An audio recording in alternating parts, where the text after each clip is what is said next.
تیسری چیز بھی تھی، وہ یہ تھی کہ بعض لوگوں نے تصوف کا بہانہ بھی کیا ہوا تھا کہ تصوف میں صوفی کسی کے خلاف بولتا نہیں ہے، صوفی ایسے کر کے وہ گھومتا ہے. یہ آپ کو تصویریں آج کل نیٹ پہ عام شام ملیں گی. یہ سارے صوفیوں کی بات نہیں، یہ کسی وقت یا کسی حال میں کوئی ایک آدھ صوفی ایسا کرتا ہوگا، ایک آستانے پہ ایسا ہوتا ہوگا. یہ صوفیاء کی مکمل تعلیمات کا حصہ نہیں ہے، یہ ابتدائی طالبوں والی باتیں ہیں.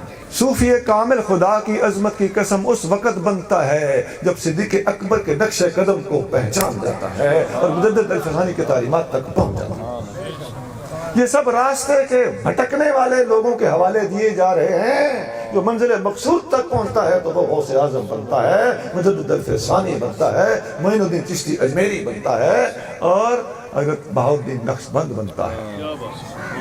بھائی راستے کا کتابی بات کرتا ہوں. ایک یسر القرآن بچہ پڑھتا ہو تو کیا اس کو آپ بہت بڑا مدرس، شیخ الاسلام اور حکومت کا سب سے بڑا مفتی لگا سکتے ہو؟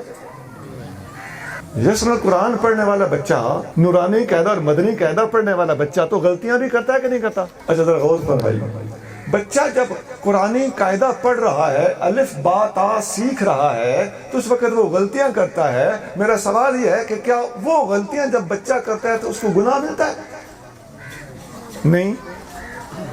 بس اب سمجھ جائیے، طریقت کا طالب بھی جب ابتدائی ذکر فکر کرتا ہے تو اپنے کشف مراقبے پر اس کو گھمنڈ پیدا ہو جاتا ہے. حالانکہ ابتدائی طالب ہونے کی وجہ سے اس کی غلطیوں پر اللہ تعالیٰ اس کو پکڑ نہیں کرتا، لیکن اسے وقت کا شیخ الاسلام اور مسند نشین نہیں بنایا جا سکتا جب تک وہ اس جہالت کے اندھیرے سے باہر نکل کر سلوک اور صاحب کی منزل تک پہنچ نہیں جاتا، مسند ارشاد پر بٹھانے کے قابل نہیں ہوتا. میں نے مثال دی ہے قرآن قاعدہ پڑھنے والے کے حوالے سے. بڑے بڑے اچھے خواب، بڑے بڑے مراقبے کھول جاتے ہیں ابتدائی طالبوں کے، لیکن ہم نے دیکھا اخلاق اس نے دیکھا نہیں ہوتا. بے وقوفوں کا سردار ہوتا ہے، پیر بھائیوں کے گلے کٹتا ہے، طرح طرح کی بمبیاں مارتا ہے. تم لوگ یہاں پھنسے ہوئے ہو. یہ ابتدائی طالب ہوتا ہے. اولیاء اللہ کے نزدیک کشف و الہام حجاب ہے، منزل اس سے آگے ہے.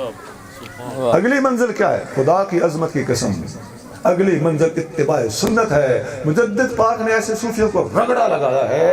مجدد پاک ایک جملہ سن لو، مجدد پاک اسی موڑ پہ آ کے فرماتے ہیں ایسے جاہل صوفیوں کو سمجھانے کے لیے، فرماتے ہیں حضور کریم صلی اللہ علیہ وسلم کی سنت پر عمل کرتے ہوئے دوپہر کو تھوڑی دیر قیلولہ کرنا کروڑوں رات جاگنے سے بہتر ہے.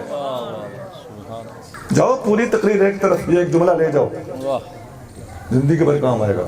سنت مصطفیٰ پر عمل کرتے ہوئے دوپہر کا تھوڑی دیر ایک دن کا قیلولہ کروڑوں راتیں جاگنے سے اور تہجد پڑھنے سے بہتر ہے.